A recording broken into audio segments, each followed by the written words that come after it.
I am excited. All right.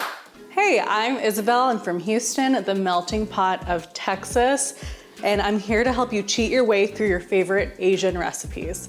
Favorite felt weird. I'm gonna do it again. Okay. Hey, I'm Isabel. I'm from Houston, the melting pot of Texas, and I'm here to help you cheat your way through your favorite Asian recipes.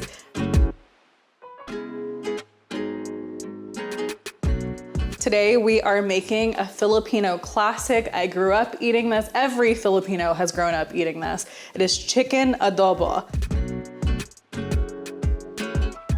So the word adobo might sound familiar to some of you because it is a Mexican marinade style of cooking, but this has no chilies in it. This doesn't have anything that you might be used to. The name actually comes from when the Philippines was colonized by Spain. They saw the Filipino people marinating their meats in vinegar and soy sauce, and that's the name they gave it, and it stuck. So that's what we're talking about today, is the Filipino version. So we've got some boneless, skinless chicken thighs. There's a fly. Where did it go? Okay. Am I talking too fast? All right. Work with what chicken you have, what you're comfortable cooking with. I've made this with chicken legs, bone in, skin on, same with thighs. You can break down a whole chicken if you want. We're keeping it easy and we're using some boneless, skinless chicken thighs. So first, what we're going to do is marinade, and it's so simple. We're gonna use some just regular soy sauce. I will go into detail in another video about different kinds of soy sauce, when to use them, why we use them, and what different things they add to different dishes. So we have quite a bit today. And this is part of the marinade, but it's also a part of the main dish as well. So you're gonna cook this marinade with the chicken later on. We have quite a bit of garlic. You're gonna wanna dice it up. I like to keep it a little bit bigger. We're not making it into a pulp or anything. It cooks down with the chicken. It kind of becomes a part of the dish. I'm gonna sprinkle that in. Then we're gonna toss all of this together. Just make sure all of the chicken is coated. Every little bit of chicken has some garlic going on, some soy sauce in every little crevice. The great thing about this dish is that every Filipino family has their own version. This is my family's version. It's super simple. We have the soy sauce, the garlic, some vinegar and water, and of course some sugar. There always has to be sugar in ours. But some other families, I've seen them put a little bit of coconut milk. It makes the sauce a little bit creamier. I have a friend from Hawaii who's Filipino as well, and they put pineapples in their adobo. And then a trick I learned from a friend in college.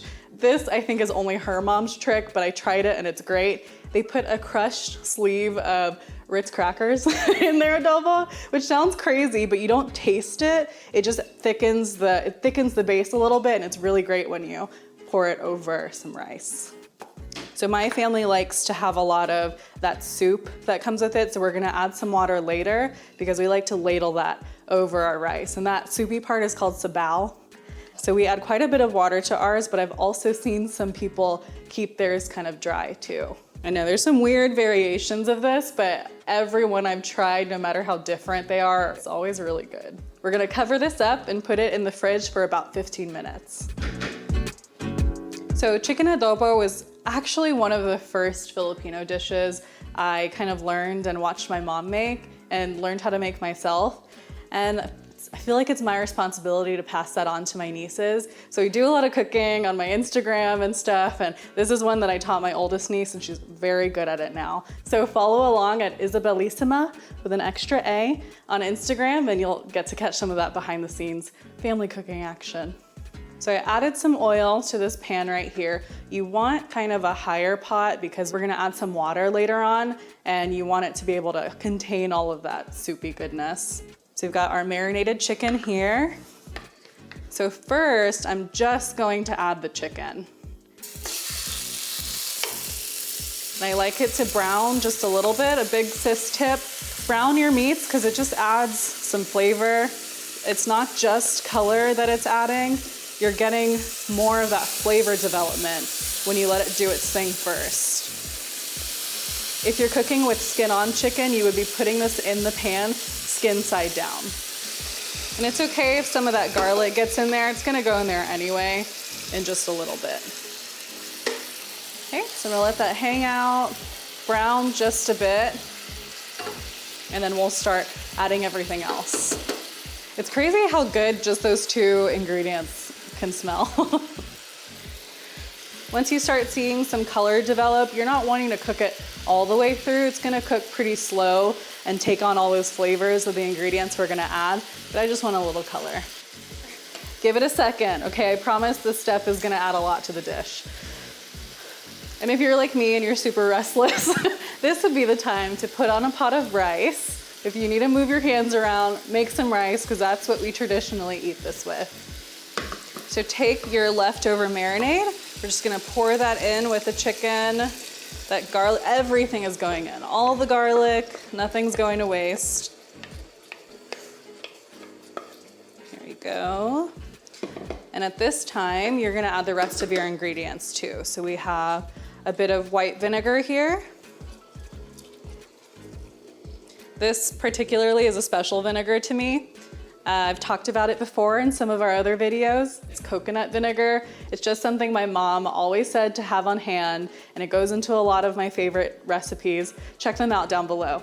And then we've got a bay leaf and some peppercorns. I like the whole peppercorns because they add a lot of flavor without adding too much of the spice that crushed pepper will give you, but a ton of flavor.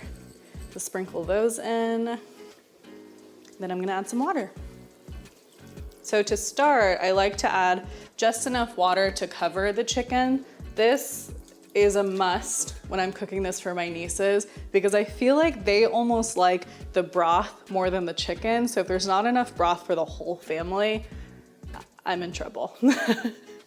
So the chicken's kind of just gonna do its thing for about 25, 30 minutes on like medium low. The longer you can let it go, nice and slow, the more tender it's gonna be, the more flavors are gonna be in the chicken. So I'm gonna cover this and we'll come right back to it.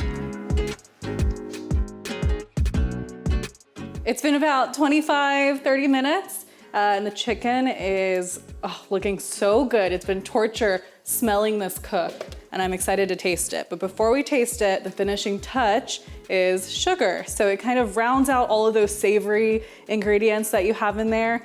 And it's just completes the dish. Some people like to cook it with the sugar in there. I like to add it right at the very end because I think it brightens it up a little bit more. So I'm gonna stir that all together. We got those bits of garlic, those peppercorns are in there. It's a big happy chicken adobo family.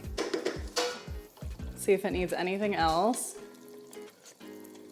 Oh no, that's so good. We're ready to plate. So we've got our garlic fried rice from earlier. Check out that video down below.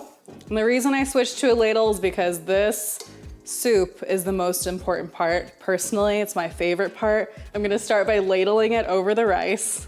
Here we go, it's gotta go over the rice. That's a must. Then we'll put some chicken on and then more broth.